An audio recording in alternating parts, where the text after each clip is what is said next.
ప్రార్థించే పెదవుల కన్నా సాయం చేసే చేతులు మిన్న అన్నచందంగా కొప్పలి గ్రామానికి చెందిన కొందరు మహిళలు నిరుపేదలకు సహకారం అందిస్తూ అందరికీ ఆదర్శంగా నిలుస్తున్నారు. సమాజ శ్రేయస్సు ఇది మన బాధ్యత అనే పేరుతో సామాజిక మాధ్యమంలో ఒక గ్రూప్ ఏర్పాటు చేసి ఎక్కడైతే ప్రజలు ఇబ్బంది పడతారో వారి కోసం తమ వంతు సహకారాలు అందిస్తున్నారు. ఈ సందర్భంగా దెందులూరు మండలం సింగవరం ఎస్టీ కాలనీకి చెందిన సుమారు 100 కుటుంబాలకు బియ్యం, కందిపప్పు, దుస్తులు అందజేశారు. సామాజిక బాధ్యతతో తోటి వారికి సహాయం చేస్తున్న కొవ్వలి మహిళలను పలువురు అభినందిస్తున్నారు. ఈ సందర్భంగా వారు మాట్లాడుతూ సమాజ శ్రేయస్సు ఇది మన బాధ్యత అనే ఉద్దేశంతో పేదరికంలో ఉన్నవారికి మా వంతు సహకారం అందించాలని కొంతమంది మహిళలు సభ్యులుగా ఏర్పడి ఆర్థిక సహకారాలు సేకరించి నిత్యావసర సరుకులు, బియ్యం, దుస్తులు పంపిణీ చేయడం జరుగుతుందని అన్నారు. సింగవరం ఎస్టీ కాలనీలో చిన్నారుల శ్రేయస్సు కోసం వారికి పరిసరాల పరిశుభ్రత, ఆరోగ్యం, విద్య వంటి కార్యక్రమాలు చేపట్టడం జరుగుతుందని అన్నారు.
కౌలి గ్రామం తరపున సమాజ సేవకు ఇది మన బాధ్యత అని ఒక గ్రూప్ క్రియేట్ చేయడం జరిగిందండి ఒక వారం రోజుల క్రిందట.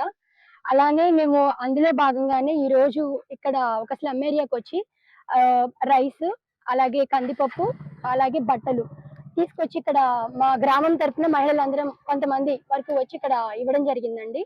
అలాగే ఇక్కడ పిల్లలకి కూడా మేము ఇంకా కొంచెం ముందు ముందు రోజుల్లో ఏదో ఒకటి హెల్ప్ చేయాలనుకుంటున్నాం. అంటే సామాజిక పరంగాను ఒక స్నేహ హస్తం అనేది మేము వీళ్ళకి అందిస్తున్నాము. ఎందుకంటే మనము ఇప్పుడు ఈ రోజు ఉన్నాము, వాళ్ళము రేపు ఉంటున్నామో లేదో తెలియట్లేదండి. సో అందుకే మాకు వీలైనంత వరకు నలుగురికి సాయం చేయాలనే సదుద్దేశంతో మేము ఆ గ్రూప్ క్రియేట్ చేయడం జరిగింది. సామాజిక శ్రేయస్సు మన బాధ్యత అనే అంశం నుంచి మేము ఈ స్లమ్ ఏరియాకి వచ్చి బియ్యము, కందిపప్పు, చీరలు తీసుకొచ్చి పంచడం జరిగిందండి. అయితే ఇక్కడ పరిస్థితులన్నీ చాలా దారుణంగా ఉన్నాయండి. మురికివాడ, అసలు వాళ్ళకి ఉండటానికి ఇల్లు కూడా సరిగ్గా లేదండి. పేరు హర్షస్వి, నేను కౌలి గ్రామం నుంచి మాట్లాడుతున్నాను. సమాజ శ్రేయస్సు ఇది మన బాధ్యత అనే గ్రూప్ క్రియేట్ చేయడం జరిగింది. ఆ గ్రూప్ ముఖ్య ఉద్దేశం ఏంటంటే సేవ చేయాలి, అంటే హెల్ప్ చేయాలి అనే ఉద్దేశంతో మేము అందరం వస్తున్నాము. ఏలూరు జిల్లా ఎస్పీ శ్రీ ప్రతాప్ కిషోర్ గారికి, అడిషనల్ ఎస్పీ ఎన్ఎస్ఎస్ శేఖర్ గారికి, నూజివీడు డిఎస్పీ కేఎంవివి ప్రసాద్ గారికి, Pedavegi circle inspector K Venkateswara Rao గారికి, దెందులూరు మండల పోలీసుల సిబ్బందికి మరియు ప్రజలకు హృదయపూర్వక విజయదశమి శుభాకాంక్షలు. ఆ బెజవాడ కనకదుర్గమ్మ ఆశీస్సులు ప్రతి ఒక్కరిపై ఉండాలని కోరుకుంటున్నాను. ఇట్లు కె స్వామి, సబ్ ఇన్స్పెక్టర్, దెందులూరు.